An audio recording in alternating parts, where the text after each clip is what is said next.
What's up, Meta Nerds? This video is all about the Tusk-Cat, a feline predator that was found on Naboo, and its moon Rory. With a height of 2 meters, or 6.5 feet, it was as tall as 3 Yodas, and with a length of 3 meters, or nearly 10 feet, it was more than half the length of an Eta II light interceptor. Their hair colors would range from browns, reds, and blacks, and would have these circles for camouflage across their body, and striped fur that ran all the way down the length of their spine, from their head down to the tips of their tail. Their unique face has these striking green eyes, above a cat-like nose, these fleshy appendages that stick out from their cheeks, a mouth full of sharp teeth, enormous tongue, and the pair of large tusks that give this creature its name. It had incredible long-range eyesight, an excellent sense of smell, and may have been semi-sentient, as Naboo biologists were impressed with the intelligence of this creature, as Tusk-Cats would actually make these small groups, in which they would partake in communal farming.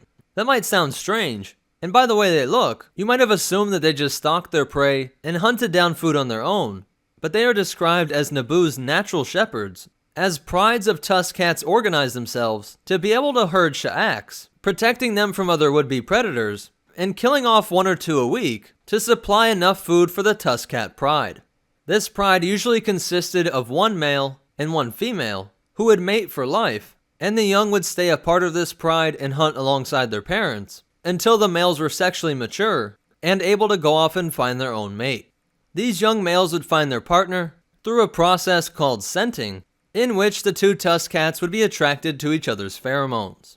Though they may have been the kings of the plains, it was hard work keeping all the Shaaks together, and safe from the many other predators on Naboo. And so over the millennia, the Tusk-Cat was believed to have evolved from something that was more horse-like, as there are still remnants of a gallop when it runs, and flat hooves on its feet that developed into these 3 different toes. The Narglatch was its main rival in the animal kingdom, but over time, the majority of Tusk-Cats were conquered not by any large and scary beast, but by the more intelligent species like the humans of Naboo and the Gungans. If a Tusk-Cat could be captured as a cub, then it could be easily domesticated, and would grow to be protective and gentle towards the Naboo children.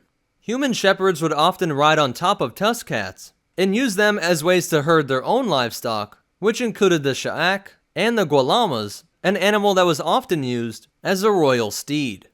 But Tusk-Cats could also be dressed up in ceremonial garb, and be rode through the cities during important festivals and for coronation ceremonies, as well as being incorporated as patrol vehicles in the Naboo military. And there were even especially trained Tusk-Cats that would perform tricks in amusement parks.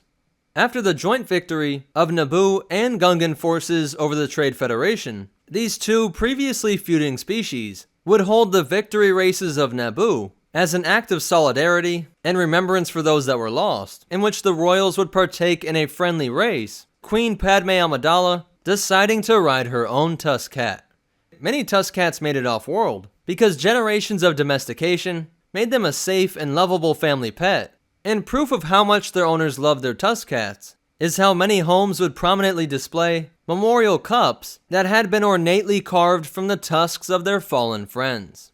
So that's it for the Tusk-Cat. If you liked it, go ahead and hit that like button, and if you want to check out our social media, or ways that you can help support this channel, be sure to check out the description down below. If you want to see more, be sure to hit that subscribe button and hit the bell icon so that you get notifications. But more important than all that, remember, the course of the galaxy would have been completely different if a Tusk-Cat had been there to protect the Shaak that fateful day on Naboo. And the Force will be with you, always.